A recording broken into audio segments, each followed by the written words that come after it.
mundo se hacía pequeño cuando estaba contigo. Ahora buscamos lugares donde compartir nuestro tiempo infinito y nos miramos sin saber qué decirnos. Oh, somos dos desconocidos. No sé cuándo empezó, de nada sirve buscar culpables, la verdad ahora no. Es muy tarde, nada, ya no siento nada. Cuando todo termina, tengo miedo al vacío, al cambio y al frío, a perder el equilibrio, perder el equilibrio.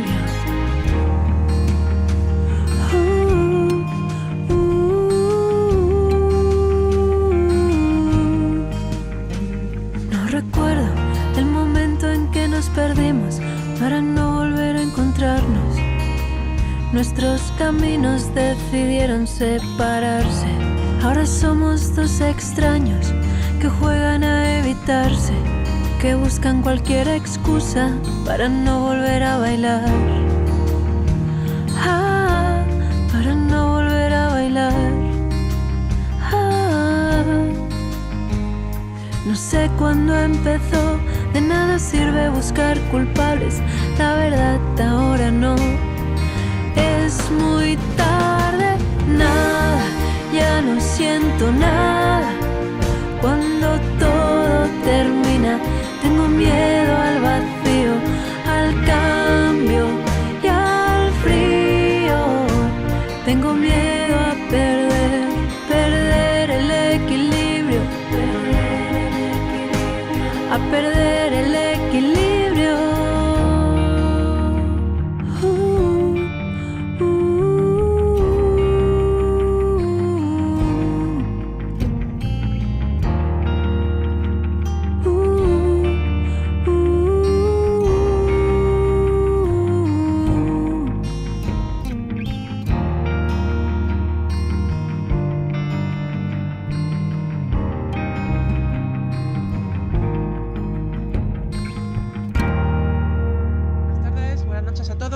Estáis escuchando Radio Magic por medio de Producciones Musas Oscuras con versos compartidos.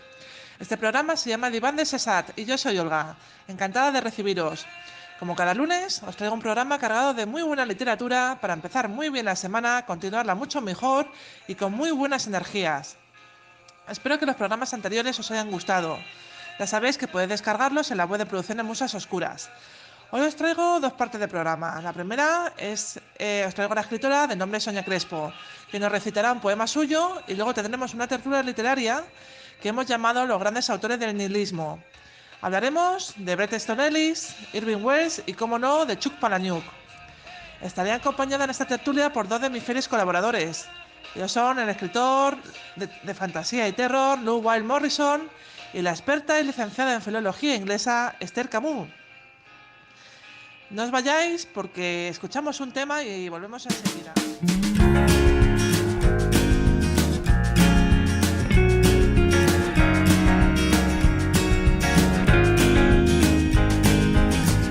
El hombre mojado no teme la lluvia.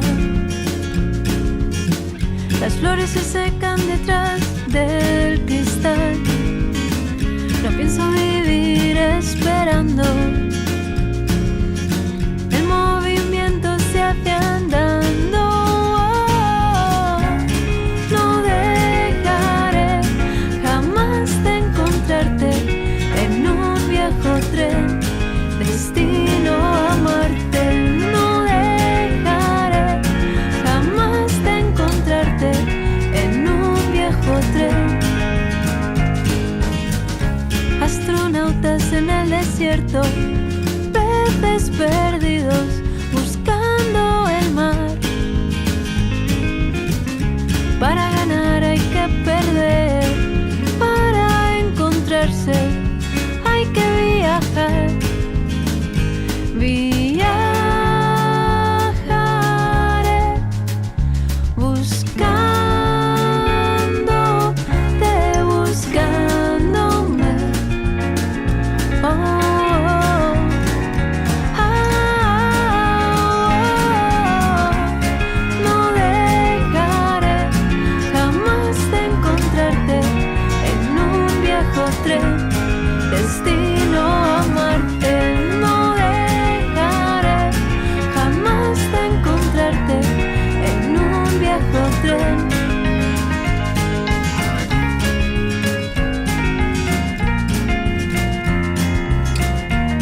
Como decía antes, hoy os traigo un poema recitado por Sonia Crespo. Es una escritora española. Tiene publicado 2 poemarios en Amazon, de título Poema de una poetisa soñadora 1 y Poemas de una poetisa soñadora 2. En estos poemas habla acerca de lo que supone para ella el concepto del amor y del querer en general. Además de estar inspirado en las personas que más ama, que son su familia y sus 2 hijos mayores, que son musas y fuente de inspiración para ella. El segundo poemario, de título Poema de una poetisa soñadora 2, abarca un poco más allá del amor, porque no solo es un amor hacia sus hijos, sino que es un amor también más pasional y lujurioso. Es un compendio de poesías románticas y de sentimientos, sacando reflexiones acerca de lo que es el amor más verdadero, correcto e ideal para ella. Os recomiendo que os hagáis con sus poemarios, ya os he dicho que están en Amazon, y ahora vamos a escuchar un poema suyo de amor. Es precioso, tiene de título Efecto Mariposa. Os Efecto lo recomiendo. mariposa. No Ellos vayáis, aún vamos no a se escucharla. conocían, pero sus corazones se entendían, pues sin saber cómo ha sido, en uno se han convertido. Ella se sentía sola y pensaba que nadie la quería, lo cual le robaba su alegría, pero aún la muchacha sonreía. Él soñaba con esa mujer poderse encontrar, y sin saber si era real, la había conseguido pensar, pues su corazón la había tocado, y él, de ella, se había enamorado. Sus corazones, una mariposa de forma mágica, había unido, pues de una manera curiosa sabían que eran el uno para el otro. Algún día ellos se hallarán y se van a enamorar, pues la mariposa había decidido que por siempre juntos estarían. Ese es el efecto mariposa del amor, que aleatoriamente mueve sus alas para las personas poder estrechar. El efecto mariposa es ese susurro que sin explicación escuchas diciéndote un te amo de alguien que nunca pudiste imaginar. Bien, y después de este bello poema os dejo con una tertulia literaria. Acordad, vamos a hablar de los grandes autores del nihilismo. Bret Easton Ellis, Chuck Palahniuk e Irving Welsh. Espero que disfrutéis de esta gran tertulia, aprendáis tanto como yo lo he hecho, rodeado de tan grandes colaboradores.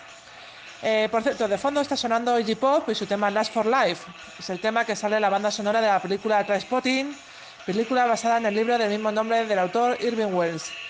Pero bueno, eso ahora os lo vamos a ir contando. Recordad, nos seguimos escuchando cada lunes a la misma hora. Ahora os dejo con la tertulia, los reyes del nihilismo. Vamos a hablar de los reyes del nihilismo. Como reyes del nihilismo tenemos a 3 invitados, que son Irving Welsh, Chuck Palahniuk y Bret Easton Ellis. Antes de entrar en materia, que tengo aquí a otros acompañantes para hablar de ello, os voy a comentar un poco el tema nihilismo, porque nos hemos apodado los reyes del nihilismo. El nihilismo lo entendemos como que hay negación de todo principio moral, religioso, político o social. Y eso es lo que vamos a encontrar un poco en las obras de estos 3 autores. Tengo conmigo a Esther, que es licenciada en Filología Inglesa y especialista en uno de los autores, que es Irving Welsh. Y luego tengo a Lowell Morrison, que es autor, escritor y bueno, muy interesado en estos autores. Hola chicos, ¿qué tal? Bien, hola. Hola Olga, buenas tardes. Buenas tardes, ¿cómo estamos? Bueno, a ver, ¿por qué autora empezamos? A hablar un poquito de características en común de estos 3 autores. ¿Cómo lo vemos? Bueno, a mí me gustaría decir que son 3 autores que son muy diferentes en cuanto a estilo, pero siempre tienen algo en común, que es la falta de moralidad, la falta de empatía que tienen sus personajes. Es verdad que hay temática en común, como por ejemplo la apatía, la soledad, la carencia de escrúpulos, el consumo de alcohol y drogas, la violencia, el suicidio, la muerte o la depravación sexual. Bueno, el tema, lo único, a lo mejor con Palahniuk encontramos un pequeño problema en esa definición. Más que nada porque Palahniuk, en su obra famosa más radical, más rebelde, se considera el Club de la Lucha, él lo hace aposta. O sea, todo este nihilismo, todo esto realmente lo hace aposta porque la acababa en la editorial, ya era la había echado para atrás 2 novelas y ya hasta las narices de que le echen para atrás, manda una novela en la cual va a decir todas las burradas posibles y para ver si también le echan la tercera y se equivoca. La editorial dice, te la cojo. Pero él realmente, luego tú lees su obra posterior Asfixia es sobre fetichismo. Error Humano es una colección de artículos en los cuales sobre todo narra las aventuras y desventuras que tiene con la asociación de Cacofonía, que es una asociación de gamberros como él. Lees Fantasmas, que es más bien es presentar a una serie de personajes bizarros y extraños. Hay cosas de terror, pero no es tal. O lees, pero luego hay novelas como Rant, que es sobre un delincuente juvenil, o Nana, en la cual realmente lo que hace es pagar todo el dolor que le produjo participar en que al asesino de su padre lo ejecutaran. Para asociarlo escribe Nana, que es otra novela un tanto que se puede considerar violenta, pero que realmente no es tanto. O sea, él se centra más en personajes más bien bizarretes, como el Snap, donde cada personaje que participa en... ¿Cómo se llama esto? Bueno, en realidad el argumento de la película es una estrella porno que quiere que la maten a polvo, literalmente. Entonces, cada hombre que va entrando en la escena del sexo cuenta la historia y a cada cual es un personaje más extraño. Fantasmas es la reunión de 5 tíos que quieren ser escritores y van a un cursillo de esta creativa, de literatura creativa, pero cada uno es un personaje de lo más extraño. Encontramos un cocinero caníbal, un tío que le falta medio estómago porque de pequeño le gustaba masturbarse en el fondo de la piscina y ponerse bajo del succionador.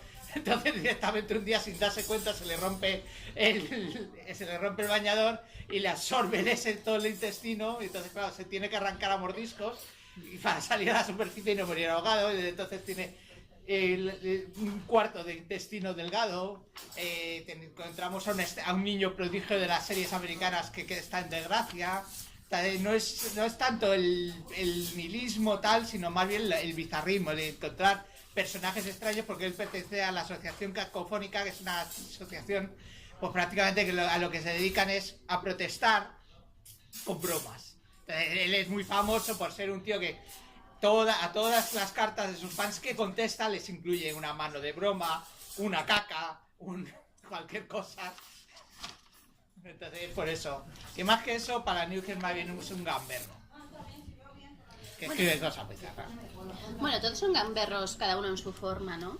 ¿No te parece? Sí. Bueno, sí, porque Ellis realmente tampoco es un tío... De joven sí es un tío que a lo mejor se centró mucho en mostrar... A ver, Menos que Cero realmente sí es la historia de lo que él vive cada vez que vuelve de las vacaciones, volvía a Los Ángeles y se reunía con sus amigos, que eran todos, claro, eran lo que se llamaba la New Wave.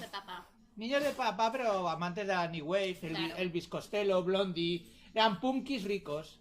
Entonces, por la mitad se han puesto, estaban enganchados a la droga y demás. El personaje de Julian, de Menos que Cero, es él. Y ahí te narra pues el episodio tal, pero también hay que recordar qué es lo que pasó con Trainspotting, y tú lo sabrás. Sí. Cuando Irving Welsh escribe Trainspotting, también recibe amenazas de muerte de sus de antiguos amigos porque se ven reflejados en la novela. Sí, no. Sí. Entonces, en Menos que Cero es lo mismo. La ley de atracción, que es la segunda novela, volvemos a lo mismo, y además te presenta a Patrick Bateman en esa novela, que es del 87 y no escribe América Seca hasta el 90. Pero antes vamos a hablar de los personajes que tienen cada uno de estos 3 autores.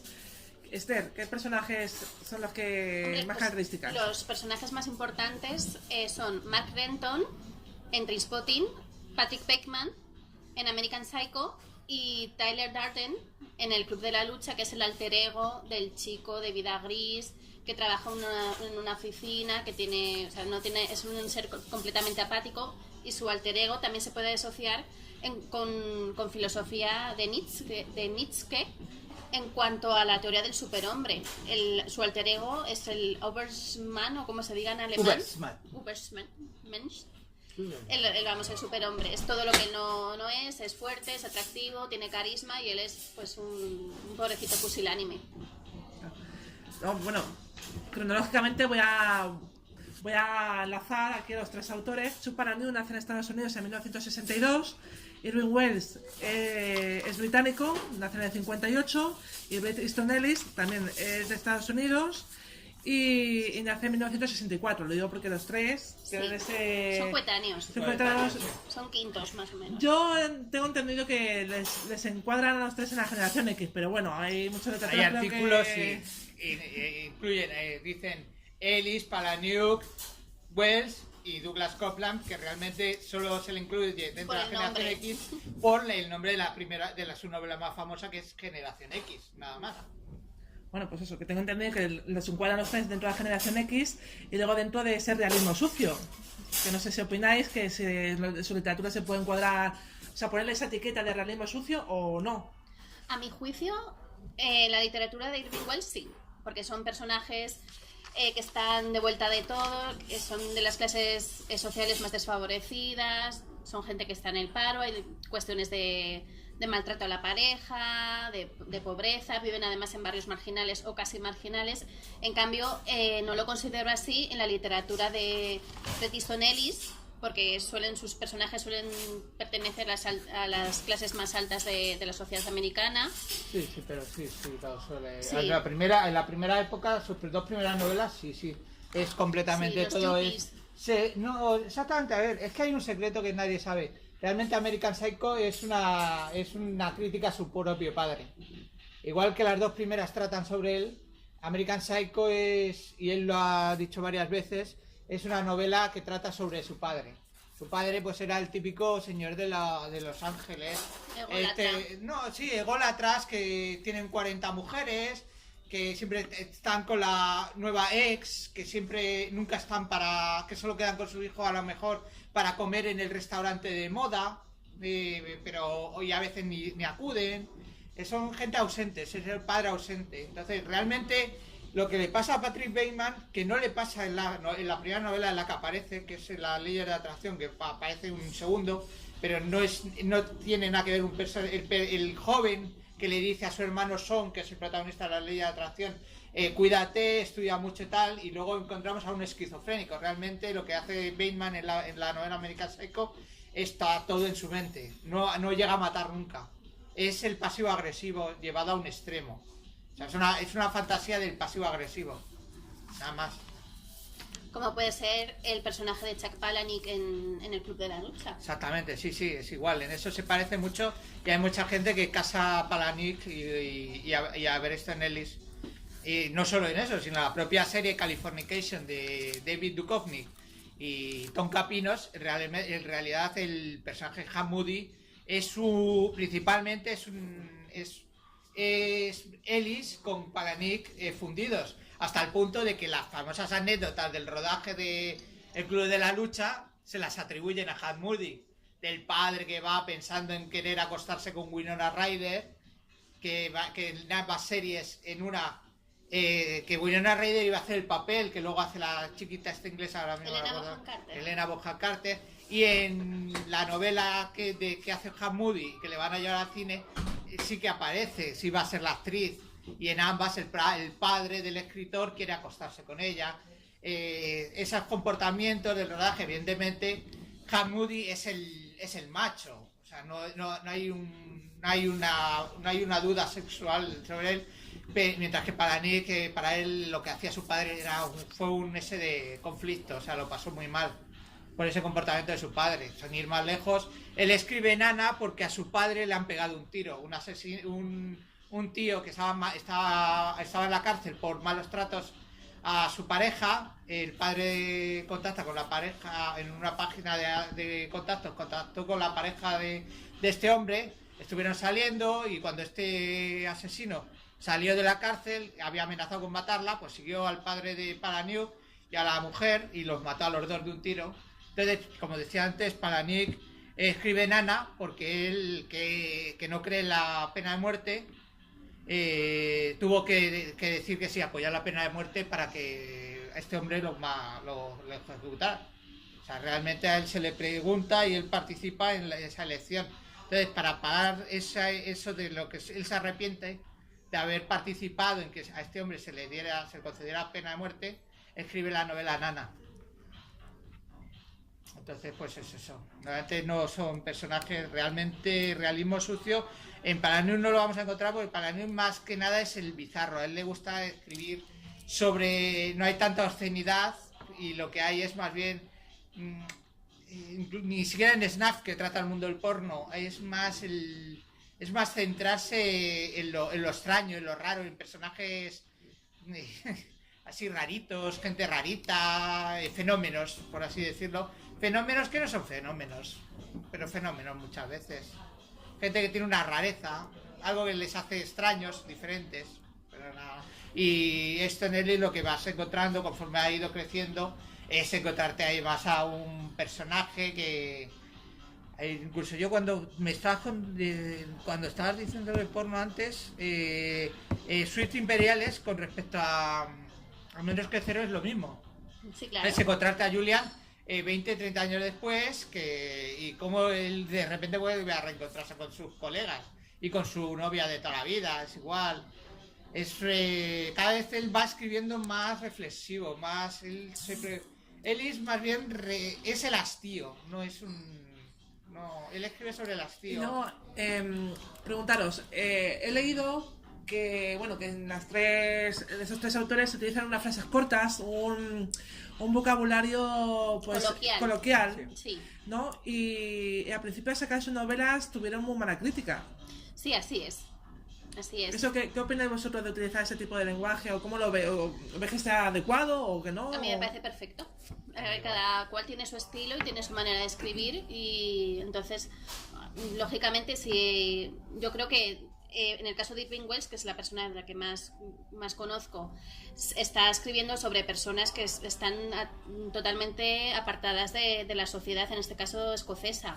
Son personas, en la mayoría son yonkis, o son yonkis que se están recuperando de sus adicciones, entonces tienen una manera de ver la vida diferente a la que puede tener a lo mejor otras personas, ¿no? Con lo cual su forma de ver la vida es también la forma en la que ellos tienen de expresarse y por eso utiliza ese tipo de lenguaje, ¿no? Sí. No, sí, sinceramente sí, es un lenguaje más a ver, es un lenguaje que les hace más accesibles al lector. Sin ir más lejos, ambos, no sé, Wells, pero tanto Palahniuk como Easton Ellis comienzan a escribir a partir de cursos de literatura creativa que van ejerciendo. A uno porque era un mecánico de una fábrica de coches, y el otro porque era un niño rico que tenía que estudiar, se veía obligado a estudiar, tenía que hacer algo, y un día en la universidad pues se mete a estudiar literatura, a cursos de literatura creativa. Y eso les impulsa a ambos a empezar a escribir. Entonces son gente que escribe igual, no tiene esa pasión de ser del ególatra, del inventar, de pomposos, no son gente que como viene, porque para ellos es una liberación escribir. En ambos casos, no sé, supongo que los tres casos es una liberación escribir. O sea, por eso yo creo que es más fácil, por lo que hace una literatura más accesible. Claro, por ejemplo, en el caso de Irving Welsh, él dejó la universidad en los años 70 porque, era punky, se fue a vivir a Londres y estuvo pues experimentando con todo lo que conlleva ser un punky en esa época, ¿no? Vivió de ocupar en casas, probó las drogas, pues, como la heroína, por ejemplo, y luego ya se reformó, volvió a la universidad, acabó su licenciatura y ya entonces empezó a escribir Trainspotting, que está basado tanto en su vida personal como la de sus amistades que conocería, y por eso utiliza ese lenguaje que está completamente lleno de slangs, de palabras relacionadas con el mundo de la droga, por ejemplo, con las casas de apuestas, con un vocabulario que es muy específico de el mundo de los trapicheos, de las cundas, etc. Y me gustaría destacar también que en el caso de Irving Welsh escribe en su propio dialecto, que es el escocés. Por tanto, si lo lees en versión original, resulta a veces un poco complicado de entender. Y los otros dos autores pues utilizan un inglés normal, un inglés estándar. Que si eres extranjero, te resulta mucho más fácil de entender que el escocés.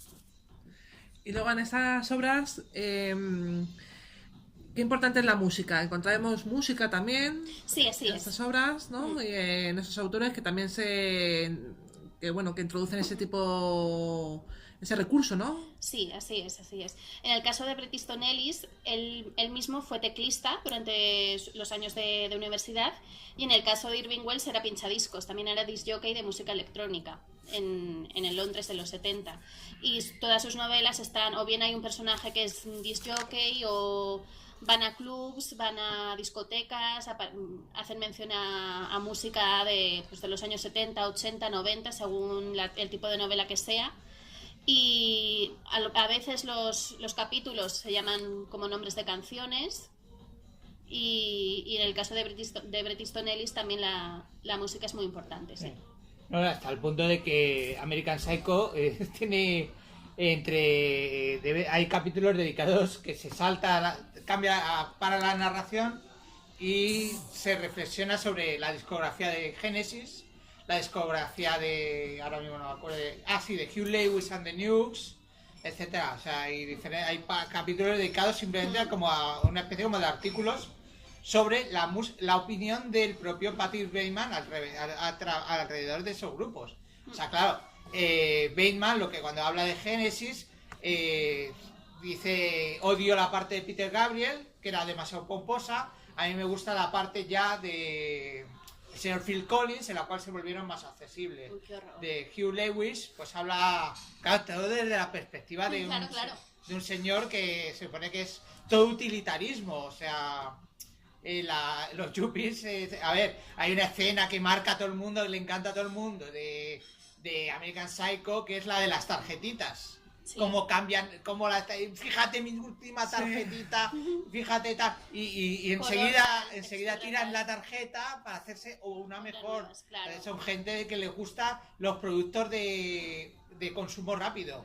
Entonces, claro, cuando él habla de Genesis, de esa época de Genesis, es para marcar que a él lo que le gusta es la época más accesible de Genesis. Es tanto Mike Rutherford, que luego funda Mike and the Mechanics, como el señor Phil Collins, han repetido 1000 veces que ellos había conciertos que incluso estaban ya tocando, casi se estaban durmiéndose, porque había partes que eran muy largas y demás. Ellos mismos han criticado esa parte de su discografía, la parte más sinfónica además. Entonces, claro, él habla de la época más accesible, del Countdown, de We Dance, de Invisible Touch, etcétera, evidentemente. Y de Hugh Lewis and the News todos conocemos de Power of Love y otros temas, que es el Power of Love es el tema central de Regreso al Futuro. Era como pop muy accesible, con mucho sintetizador, mucho temita de tecladito y todas esas cosas. O sea, sí, claro, son música, marca un tipo de música, con unos gustos musicales. Habla de Tom Cruise ocupa una escena importantísima de la novela, pues se encuentran Bateman y Tom Cruise en el ascensor. El propio Bret Easton Ellis luego ha contado que le pasó lo mismo. Luego, años después, le pasó y se rieron mucho Tom Cruise y él. Que es curioso porque entre Tom Cruise y él hay un paralelismo, porque a Bret Easton Ellis se le llama, a la generación de Bret Easton Ellis, se le llama el Rat Pack, igual que a la de Tom Cruise, Patrick Swayze, Rob Lowe y demás, porque se les considera el reflejo literario de la generación de Tom Cruise y demás, se considera la generación de señor Bret Easton Ellis. A ambos se les llama el Rat Pack de escritores y de actores. Pero bueno, luego ya otro tema ya serían las adaptaciones cinematográficas que se han hecho. Eso vamos a hablar después, porque quería hablar un poco tenemos a 3 autores que sus principales características podemos decir que hablan de una vida suburbana, con drogas, alcohol, profesiones sexuales, prostitución, mendigos. Y luego también con sus protagonistas ególatras, frívolos. Sí.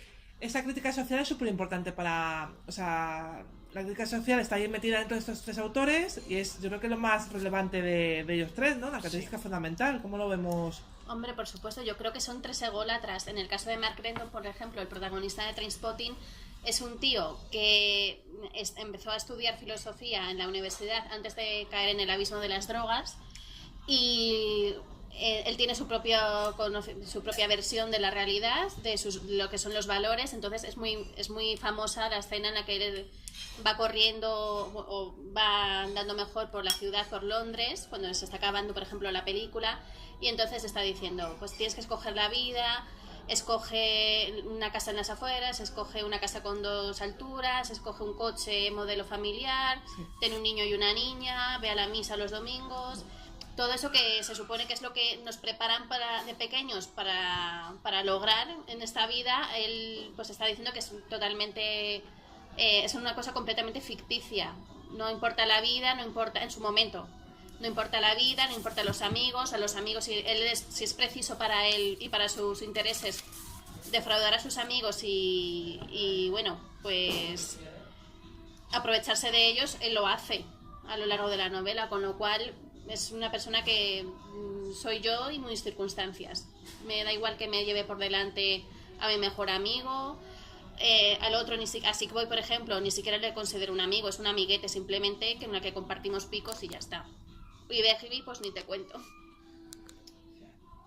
Yo creo que marca mucho la deshumanización. Sí. Porque ambos, sí, Bret Easton Ellis sí que se centra mucho, no tanto en el realismo socio, lo que marca es la deshumanización. Él deshumaniza mucho a sus personajes. Hasta el punto de que hay escenas en las cuales de irse al desierto de Nevada y violar a una niña y matarla, y él lo describe como que sus personajes llegan a un punto y se deshumanizan. Sí. Por las drogas, por el hastío de vivir, porque ellos necesitan, pues son niños, no son niños ricos, son niños que ya no tienen capacidad de sorpresa y necesitan algo que les haga sentirse vivos. Todos sus personajes necesitan algo que les haga sentirse vivos. Claro, Desde Sean Bateman en Las leyes de la atracción, Julian, o más que Julian, porque Julian es más responsable, pero casi creo que se llama el personaje que hace Robert Downey Jr. en la película, en la adaptación, el de Clay. Clay es un drogadicto que está prácticamente lo único, se droga para poder sentir. Entonces, a ver, son personajes que están llegan a un punto de se deshumanizan. Claro. Y en todas las novelas aparece una escena en la cual se viola a una niña, se viola a una mujer, incluso se la llega a asesinar, y te escribe como tal para mostrar que llegan a un punto de ya dejan de ser humanos. Entonces, pues sí, continúa. Sí, no, yo quería decir, por ejemplo, en el caso de Irving Welsh, tienen un personaje de la novela de Acid House, que es también un heroinómano más de toda la pandilla de Mark Renton, solo que en esta novela Mark Renton y sus colegas de Trainspotting tienen menos importancia. Pues este heroinómano en concreto lo que hace en un momento de lucidez, porque se le está pasando el efecto de la droga, coge a una heroinómana que estaba por la calle, su compañera suya de cuando se picaban en las casas estas, no sé cómo decirlo exactamente, pero bueno, en las casas donde se iban... ¿no? Sí. Y pues se pone cachondo y a la pobre que está ida totalmente por el caballo se la folla por el culo. Bueno, luego hay una escena de además Renton se le liga con un gay en Trainspotting y se le corren en la cara. Sí, cierto. Hay muchas escenas de ese tipo. O una de las escenas que dan más tirria de Trainspotting es la novela, más que nada porque la novela se escribe mucho cuando se tiene que picar en la polla, pues se le han acabado las venas. Uh-huh. Y se pone la goma elástica para apretar. Ahí está. Que eso me imagino que dolerá. Sí. Duele el condón, no te digo yo lo que duele eso. ¿Lo sabes? ¿Qué? Bueno, vamos. No, me hago la idea. Joder, tía.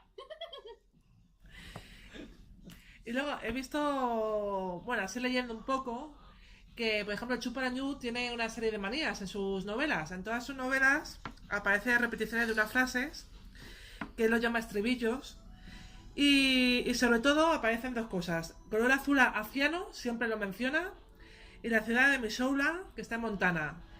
Y aparecen en todas sus novelas. Debe ser que lo mete ahí, siempre ahí a capón. ¿Tú sabes, Esther, si en Irving Welsh también ves algo así, como alguna repetición, alguna manía esa que tenga? ¿O un personaje que siempre tenga que aparecer ahí, que siempre recurra a él? Bueno, él escribe su propio microuniverso. Es el barrio, en este caso, el barrio de Leith, en Edimburgo. Es un barrio que ahora pues ya tiene mucho más diferencia, pero en su momento era un barrio, una barriada de clase obrera, de gente muy humilde. En los años 70 empezaron ahí las cundas, el mundo de la droga, los trapicheos. en los 80 pues también era una zona incluso peligrosa, ¿no? Y luego ya pues a medida que ha pasado el tiempo y que los hipsters aparecieron en nuestras vidas, se ha modernizado todo, se ha ido toda la gentucilla que podía haber y ahora pues es un barrio, vamos, sin ningún tipo de problema. Y todas sus obras, las que transcurren en Escocia, transcurren siempre o bien en Londres, cuando hacen viajecitos, o bien en Edimburgo, en el barrio de Leith. O sea, que también tiene sus propias manías, por así decirlo, ¿no? Sí, El Palanuk, sí. ya te digo, que siempre aparece el color azulaciano y la ciudad de Missoula, en Montana, que eso es lo que bueno, es más o menos conocido. ¿Tú sabes si siempre te has Normalmente es, a ver, él es sobre todo en música, pone música pero de la época. Hay que recordar que Ellis lleva escribiendo desde el 85. O sea, desde muy joven publica su primera novela y es siempre la música, y como he dicho, siempre hay alguna escena de deshumanización. O sea, todos sus personajes tienen que acabar de alguna forma deshumanizados.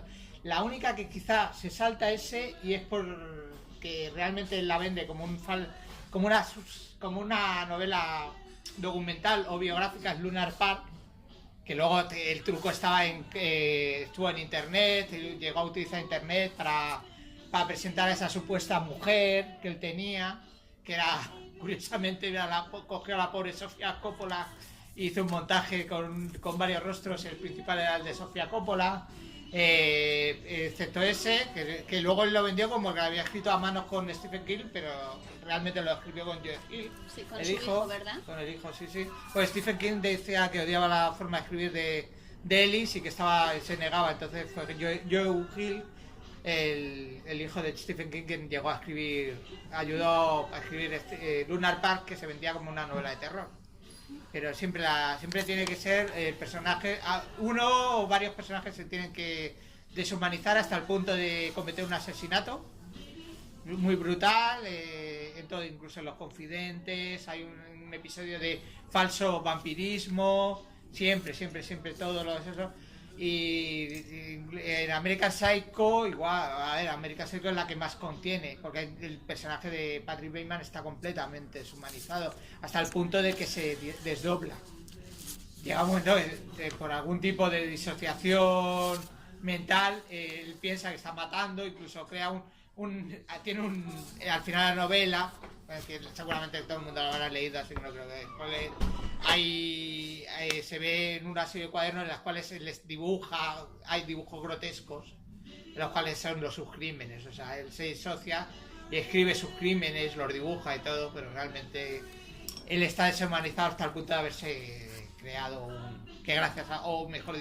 gracias a Dios, realmente esa deshumanización no la lleva al nivel físico, sino que lo hace desde el nivel mental y se lo cree de verdad que lo está haciendo. Pero siempre es música y deshumanización. Bueno, 3 autores y con sus novelas en el cine. Ese cine que interpreta... Si no debemos llegar al punto crítico, que interpreta las novelas. Os comento, Menos que Cero se traspasa a golpe al sueño americano como película. El último golpe al sueño americano. Sí. American Psycho, película del año 2000. Los Confidentes, año 2009, película. Todo esto pretexto en Ellis. La regla del juego, el año 2002, con Ian Somerhalder, lo voy a decir, porque me gusta el actor. No me acuerdo cómo se llama, así, con el... La regla del juego. Sí. Todo eso pretexto en Ellis, que yo creo que casi ese más cinematográfico en el sentido de sus novelas. Y luego tenemos a Chuck Palahniuk con El Club de la Lucha. Sí. En el 1999 se pasa a película. Irving Welsh, Trainspotting, que creo que es en el 93 cuando se convierte en película. En el 96. El 96. La novela es del 93, la película del 96. ¿Cómo... Falta Asfixia de Chuck Palahniuk, también está en película. ¿Cómo lo vemos? ¿Crees que la han adaptado bien al cine? ¿No? Yo creo que Trainspotting del 96, la primera parte, está muy bien ambientada, los personajes están muy bien representados, los actores lo hacen estupendamente. Gracias a esta película, el actor Ewan McGregor se dio a conocer, lo cual es muy de agradecer. Y sin embargo, es la segunda parte, que en el mundo literario, la segunda parte de la trilogía que tiene Irving Welsh, que sería Porno. Bueno, pues es una novela maravillosa de 2002. Lo que pasa es que decidieron hacer porque hubo también muchos conflictos entre Danny Boyd, que era el director de Trainspotting 1, digamos, y Ewan McGregor no se ponían de acuerdo, porque en aquel entonces Ewan McGregor lo estaba petando porque ya era Obi-Wan, entonces era muy difícil como dar con él, no quería tocar otra vez el tema de ese mundo tan bajo de personajes, ¿no? Sí, no, Ha sido... O sea que Transporting 2 está basada en porno. Está basada en porno, lo que pasa es que está basada muy malamente. Porque la novela, ya te digo, es de la trilogía de Trainspotting, es mi favorita. Los personajes son mucho más maduros, son ya treintañeros, tienen otro tipo de aspiraciones, de ver la vida, que cuando eran, lógicamente, pues 20añeros yonkis, ¿no? Que era lo único que les interesaba, era el siguiente pico de heroína y ya está. Y, en fin, es que fue un despropósito, la verdad. Menos mal que no fui al cine y me esperé a Movistar a que lo pusieran un viernes, porque me hubiese dado mucha pena gastarme 9 euros en el cine para ver esa birria, lo siento. Sí, es que Transporting 2 de todas formas tampoco se ha oído así un boom de críticas y tal, no como Transporting, porque cuando sale Transporting, claro, todo el mundo, ¿no lo has visto? ¿No lo has visto? Y como Transporting 2 se ha quedado ahí un poco como en la niebla. Es que está muy mal, ahí se han inventado personajes, se han inventado tramas que no proceden, porque la trama era maravillosa, la de la novela, por supuesto, y en fin, ha sido pues un desperdicio, sinceramente. Pero bueno. Y American Psycho. A ver, American ¿cómo la ves? Psycho, Porque yo la veo bastante. A mí. A ver, me gusta con mucho respecto la al libro, está un poco incompleta. O sea, es una buena película, pero con respecto al libro está bastante incompleta. O sea, a ver, el libro, ya te digo, es una reflexión sobre estos yuppies neoyorquinos de los años 80 y su forma de vivir. Lo que pasa es que luego, claro, el personaje va cometiendo una serie de crímenes que, claro, evidentemente, debido a que ya la novela, cuando se dijo vamos a hacer una adaptación, ya hubo grupos de feministas que la querían boicotear, incluso siendo quien la dirigía una mujer, pues ya hubo, incluso cuando el proyecto lo iba a hacer Leonardo DiCaprio en vez de Christian Bale, hubo problemas y hubo críticas. La película, a ver, está bien, o sea, no es una obra de arte, pero la película está bien, o sea, es la mejor adaptación que se ha hecho de una novela de Bret Easton Ellis. Sí. La primera película que se hace de Bret Easton Ellis, que es Golpe al sueño americano, Less Than Zero, es mala, pero con ganas, o sea, no tiene nada que ver con la novela. Robert Downey Jr. interpreta a un personaje que en la novela es secundarísimo, pero bueno, era Robert Downey Jr. y todos sabemos, bueno, que era el hijo de un productor y más o menos, y se interpretaba a sí mismo. Le pegaba muy bien el un drogadicto interpretando a un drogadicto. Las reglas del juego es una película que se aprovechó, que hizo una de las manos derechas de Quentin Tarantino y sirvió para lanzar a 3 actores. Ian Somerhalder, el chiquito que hacía Dawson Crece, que interpreta a Sean Bateman, Jessica Biel, que interpreta a la zorrita, y esta actriz de origen indio que había empezado con Heath Ledger, haciendo películas con Heath Ledger, tanto Destino de Caballero como El Come Pecados, pero que luego la chica pues ha quedado bastante olvidada, pero de 3 actores, eran los 4 protagonistas del libro, interpretaban 4 actores jóvenes que luego han demostrado que han tenido más proyección, pero no queda nada más que eso. O sea, ni está la banda sonora de que marca la novela, se pierde mucho porque es una novela contada a 4 voces y es un poco esquizofrénica porque como Sean Bateman es un tío totalmente deshumanizado. Aquí, bueno, teniendo en cuenta el actor da la sensación siempre de estar ido. El actor que ahora no me acuerdo, Van Damme o algo así. ¿Van Damme? No, ¿cómo se llama? Es que el chiquito el protagonista de Dawson Crece. Ah, sí, lo diré. No me acuerdo ahora. No lo sé, pero se llama Van, no sé qué. Este chico siempre ha tenido cara de ido. James pues bueno. Van Der algo. Van Der, sí. No sé, pobre hombre. Van Der Siempre Van, será sí. Dawson. Claro, es un tío que tiene una cara como muy de ido, pero a ver, no es un personaje. No le saca partido a un personaje que es auténticamente un psicópata. Jessica Biel, pues bueno, interpreta bien el personaje no me acuerdo cómo se llamaba, Porque tampoco luego los personajes, los nombres tampoco importan mucho. La mejor escena del libro sí que la han sabido representar dentro de la película, que es la de Dick, que es un personaje que llega con la madre, que da el personaje de Ian Somerhalder con su madre y una amiga, y el otro, los dos hijos son gays, y el chico se llama Richard, pero dice que le gusta, le llaman Dick, que significa pizza, está todo el rato, pizza, pizza, pizza. Y claro, es muy divertida, es una escena muy divertida en el libro, que sí que ha sabido trasladar, pero muy mala. Sí, luego es que se conoce más, en vez de los libros, se conoce más por las películas, como Sí. American Psycho y El Club de la Lucha. Se conoce más, esos son películas. Y cuando le dices, no, son libros. Sí.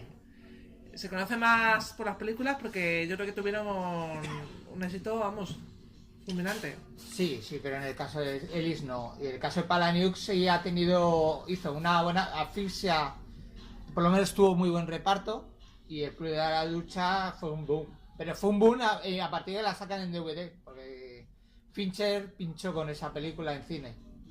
Luego es cierto que ha sido su buque insignia, pero la gente olvida que en cine no se comió nada.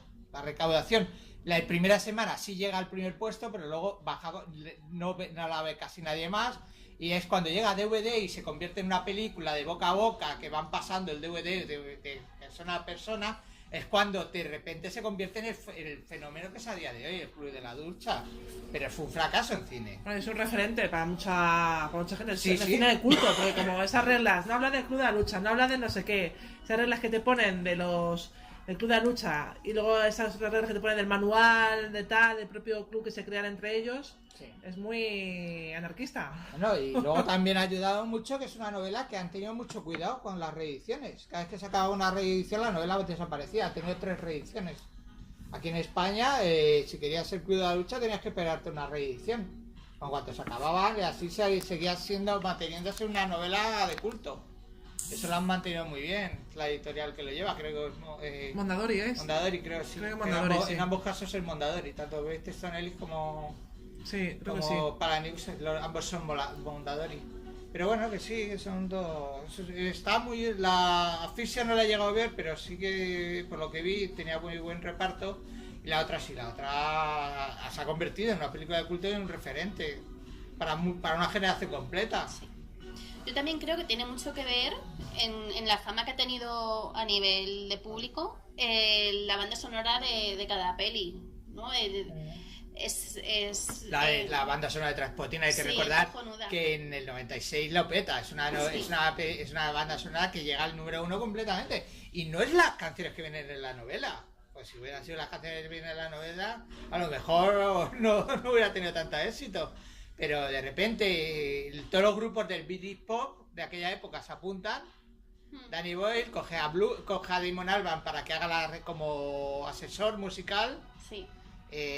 Albarn se lanza en solitario con un temita, coge a su novia, que era por entonces la cantante de Elástica, meten el único tema que tiene, encima es una versión de Blondie, creo recordar, el tema que mete Elástica o era otro grupo. No estoy segura. No me acuerdo, pero sé que meten versiones de Blondie, consiguen que regrabe y pop en Sí, las perdón, sí, es correcto. Lo de Blondie es una versión de su canción De Atomic.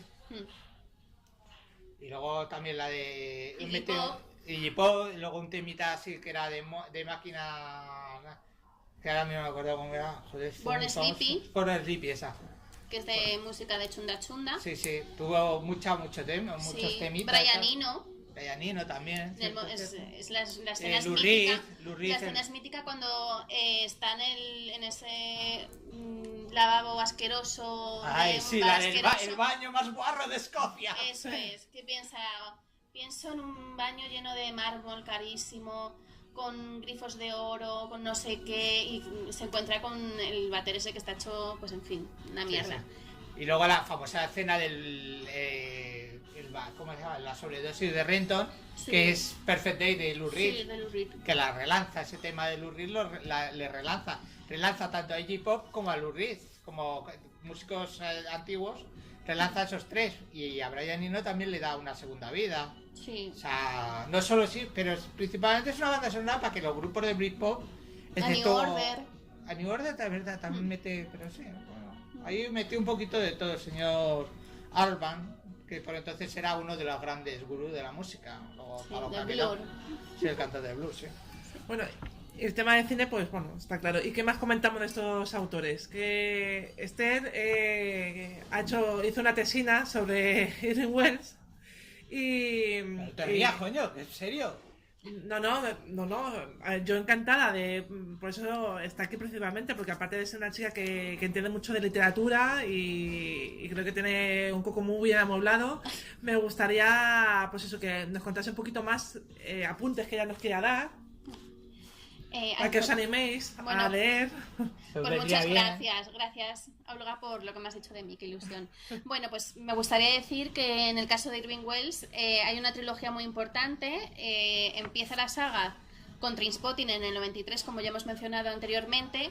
La segunda parte sería Porno, que sería más bien la tercera parte, por lo que voy a explicar a continuación. Porno se escribe en el 2002 y es una secuela de Trainspotting, es decir, los mismos personajes pero 10 años después. Ahí se ve quiénes han dejado el mundo de las drogas, quién pues ha hecho a sí mismo, quién ha montado un negocio, qué papel tiene Mark Renton. Renton en esta novela no es tan el protagonista como puede ser Sick Boy, que es el verdadero protagonista de esta nueva aventura de la pandilla. Beckley, por ejemplo, ¿qué pasa con él? Sigue entrando y saliendo de prisión cada 2x3, sigue en sus 13. Por ejemplo, Spad sigue con sus más y sus menos con el mundo de la heroína, pese a que está casado y divorciado. Y luego, en el año 2014, escribe la precuela, que sería la tercera novela, la más reciente, pero la precuela de todas, que es Skag Boys, los chicos del Jaco, que muestra la pandilla cuando tienen 18 o 19 años, cómo van cayendo en el mundo de las drogas. Y luego también deciros que los temas que tienen siempre las novelas de Irving Wells son, por ejemplo, obviamente el consumo de drogas, la cuestión escocesa. No deja muy bien parados Irving Wells a los escoceses, la verdad. Los describe como catetos follaovejas, básicamente. Los irlandeses tampoco salen muy bien parados. Hay un personaje que es uno de la pandilla, que es Spad. Spad se llama de verdad Daniel Murphy. Lo que pasa es que sus compañeros, sus amigos le llaman Spad, que literalmente significa patata.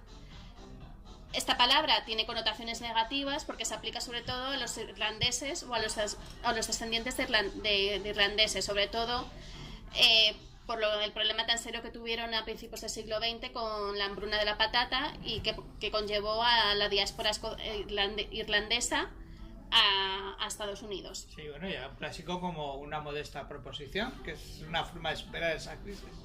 Jonathan, bueno, no esa misma, pero una de las múltiples crisis de la patata. Jonathan Swift escribe ese ensayo caníbal. Y luego también decir, el fútbol está presente en todas las novelas de Irving Wells, sobre todo en la figura del hooligan. Siempre está hablando de dos equipos que son derby de Edimburgo, son los Hearts y los Hibs.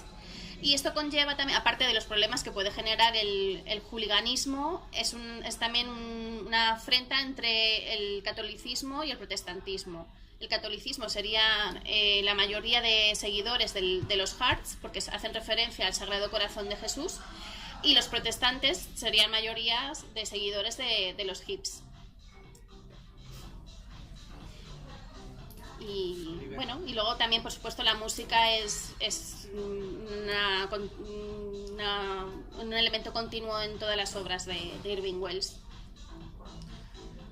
¿Algo que añadir, Lu? No, yo estoy totalmente de acuerdo. Es la experta, Yo creo que ya he explicado. Cuando alguien es experta, es experto. Y ya Claro, no. Que ya creo que he explicado casi todo de los otros autores. Yo lo que quería Uno decir... no mete tanta música, Ellis de música, para New no, para New que principalmente es un narrador de historias, es periodista, él estudió periodismo, estuvo en la escuela de periodismo, se licenció.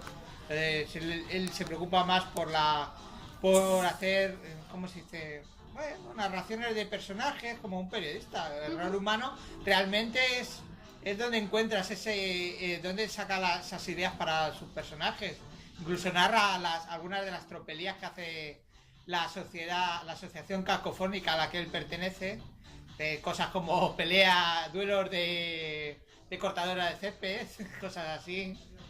E incluso o una entrevista con Marilyn Manson. Es un libro sobre artículos periodísticos suyos muy interesante, y ahí encuentras tú esa pasión que él tiene pues por buscar lo más así, lo más bizarro, lo más interesante,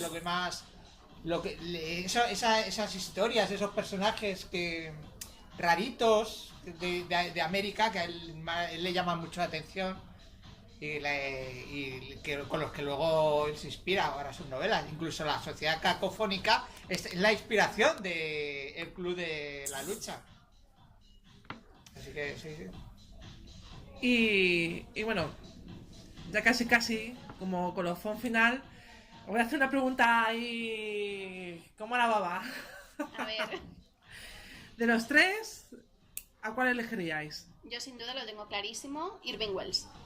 Para mí. Lugar para New. Sí.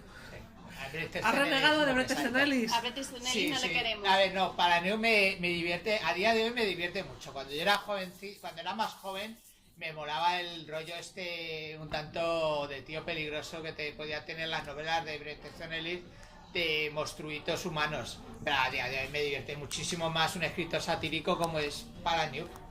Es un tío que recoge la herencia de gente como Swift o de Quincy, entonces es un tío mucho más divertido. O sea, para New, por eso. ¿Y Irving Welsh por qué? Es que realmente cuando yo le descubrí, es una tontería lo que voy a decir, pero le descubrí en clase de ética, hablando de, obviamente, pues de lo que trata la película que nos pusieron de Trainspotting, del mundo de las drogas, de tal. Y me gustó mucho, en esa película conocí a... Va a quedar esto súper literario lo que voy a decir. Conocí a Ewan McGregor y me enchoché. Entonces, sí, es que me pareció guapísimo. Doy fe, estaba obsesionada con él. Sí. Entonces, pues, empecé a ver todas sus pelis, y en aquel entonces estaban haciendo las películas de Star Wars, el episodio 1, es infame, y el 2 creo, y yo estaba enganchadísima. Y luego pues me leí Trainspotting por probar, a ver qué va del libro este, y ya me cambió la vida. Sí, hasta tal punto estaba enganchada a Irving Welsh que me fui de Erasmus a Edimburgo, a Escocia, por sus novelas, sí. Qué bueno. Y por supuesto fui a visitar Leith, por supuesto que sí. Qué bueno. Y sigue, está bien, está aquí, por lo tanto ya no era tan peligroso. No, ya os digo que es... Como puede ser, por ejemplo, como puede ser Lavapiés aquí, que en su momento sí que era un barrio pues más o menos que podría ser bastante peligroso, y ahora pues está muy de moda. Ahora simplemente es un sitio donde hay que buscar al único español que vive en Lavapiés. Bueno, pues entonces tú te quedas con Palahniuk, Irving Welsh, ella, pues yo me quedo con Bret Easton Ellis porque es American Psycho, a mí no sé. Sí, bueno. Ese asesino... Christian Bale. A ver, digamos que sí, Christian Bale vale, tiene muchos puntos, pero... Claro. Pero no, Christian Bale es mi Ewan McGregor. A mí es que ese personaje, ese asesino, ese sadismo, ese odio, ese esnovismo, esas tarjetas, ese momento tarjeta que a veces vivimos. Pues sí, yo me quedo con Bret Easton Ellis. Sí, es verdad. Así que uno cada uno, no nos hemos repartido. Muy bien. Como agente literaria, es verdad que tú tienes que recoger muchas tarjetas. Eso es a mí no me las dan, a ellas sí. Bueno, pues yo creo que queremos apuntar algo más, porque yo creo que ya estamos dentro del tiempo que nos dejan Producciones Musas Oscuras. Yo, en nombre del programa de Producciones Musas Oscuras, Radio Magic y Versos Compartidos, os quiero dar las gracias a ti, Esther Camus, Luwail. Muchísimas gracias por este momento de tertulia, por querer participar para mi programa, el Diván de Sesat.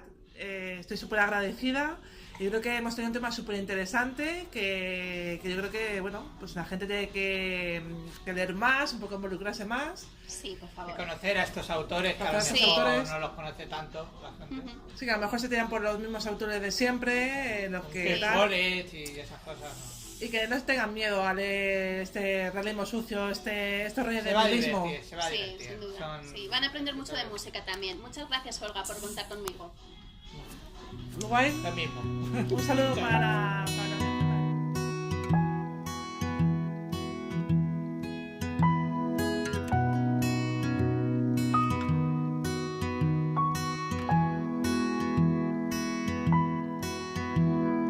Luna que iluminas cada noche mi camino de vuelta a casa.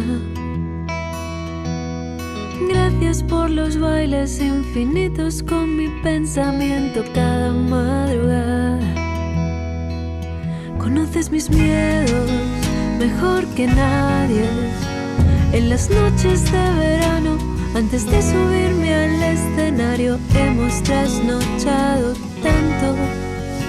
Después del concierto, espera un momento y me quedo contigo, dibujando luces sobre el mar, dibujando luces sobre el mar.